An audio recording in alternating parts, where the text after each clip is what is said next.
On a rainy and foggy day, a small town disappeared into a veil of dense clouds and fine raindrops. Streets were deserted, and houses, silhouetted against the gray shroud, cast an atmosphere of melancholy over the town. The somber ambiance left the inhabitants in a state of unease. Michael, owner of a small shop at the corner of the town, felt that things were not going well. The items in his shop seemed to come to life, creating an eerie, ghostly presence. Clearly, the town had become enchanted with some sort of dark magic on this misty day.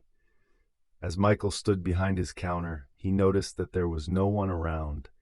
The usually lively streets had transformed into a ghost town shrouded in silence and mist. Peering out of his shop's window, he saw streets disappearing behind the fog, leaving an indescribable sense of foreboding. As the day progressed, the town seemed more and more abandoned. Michael sat alone in his shop, accompanying the sorrowful melody emanating from his old radio. Sales had halted, customers had vanished, and the silence in the shop seemed to predict a dark future. With the approach of evening, the town's atmosphere became even darker.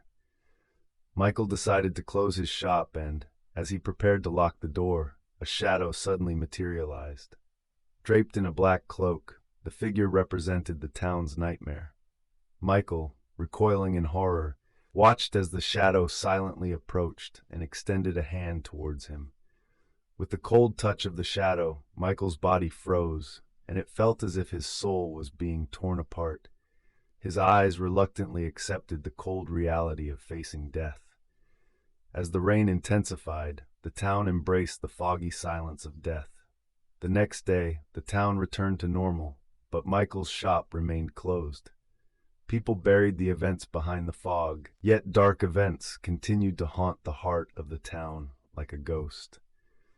No one could fully understand the truths beneath that black fog, but the town's spirit had left a trace.